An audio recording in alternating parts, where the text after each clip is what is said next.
तो पिछले साल ना जब हफ्ते का दिन होता था सैटरडे का, तब मेरे दोस्त एक चीज़ प्लान करते थे कि आज जाके वो कौन सी मूवी देखेंगे। और सब वो अपना अपना डिसाइड करते थे जो ही, लेकिन मैं ही अपने घर आता था, मैं डिसाइड करता था कि आज मैं कौन सा चैप्टर रिवाइज करूँगा। तो एक ऐसी ट्रिक्स है जिससे तुम अगले 2 से 3 मंथ में तुम अपने सारे बैकलॉग क्लियर कर सकते हो, अपने सारे चैप्टर्स को रिवाइज कर सकते हो, अपने तुम 25 से 30 चैप्टर इजीली रिवाइज कर सकते हो। मैं तुम्हें बताता हूँ कैसे। तो if you are in 9th और 10th क्लास, तो अगर हम एस्टिमेट लगाएं कि तुम्हारे पास 3 मंथ है और एक मंथ में होते हैं 4 संडेज, और अगर 3 का हम हिसाब लगाएं तो वो हो जाते हैं 12, यानी कि तुम्हारे पास 12 ऐसे दिन हैं जिसमें तुम एकेडमी या फिर वो जो तुम स्कूल टेस्ट देते हो उसके अलावा तुम्हारे पास फ्री टाइम होता है 12 दिन का। और अगर तुम उन 12 दिन में 2-2 चैप्टर भी रिवाइज करते हो, मैं रिवाइज की बात करूँ, मैं याद करने की बात नहीं कर रहा, I am talking about revision, क्योंकि रिविजन में इतना टाइम नहीं लगता, आप आसानी से हर चीज़ क्लियर कर सकते हो।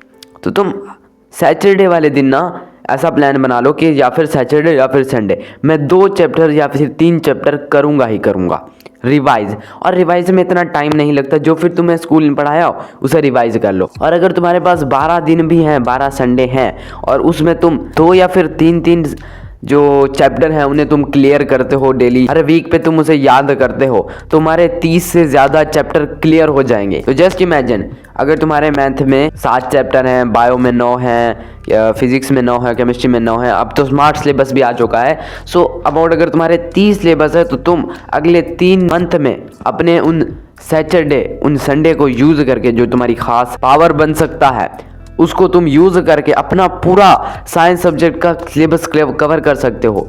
तो आज ही अभी अपना एक रजिस्टर लो, उस पर एक पेज ओपन करो और उस पर एक शेड्यूल बनाओ कि तुम अगले आने वाले 3 मंथ में जो संडे आएंगे, सिर्फ संडे की बात करूं, बाकी जो दिन होते हैं उसमें तुम अपने स्कूल का टेस्ट याद कर लेना। सिर्फ हफ्ते वाले दिन या इतवार वाले दिन तुम करना, एक शेड्यूल बनाओ कि इस दिन मैं ये वाले चैप्टर करता जाऊंगा, रिवाइज करता जाऊंगा, and you will notice 3 month के बाद तुम्हें इतना बड़ा ह्यूज डिफरेंस नोटिस होने को मिलेगा। यू विल सी, वाओ, मैंने अपना सिलेबस रिवाइज कर लिया है। स्कूल में भी जो रिवीजन होती है वो तो अलग बात है, लेकिन तुम खुद अपना सिलेबस रिवाइज कर लोगे और जब तुम बोर्ड का पेपर देने जाओगे you will see a big difference in your self. तुम कहोगे वाओ, ये क्वेश्चन तो सारे मुझे आते हैं। So don't be that student जो घर जाकर फिल्म देखने का प्लान करता है, इंस्टेड ऑफ वो स्टूडेंट बनो जो घर जाकर अपने सिलेबस को कवर करता है, अपने सिलेबस को रिवाइज करता है। So that's is so simple.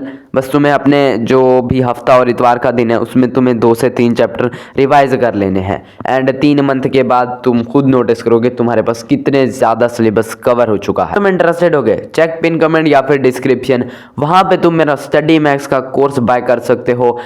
I will see you next time as usual। मिलते हैं किसी और वीडियो में। Bye bye.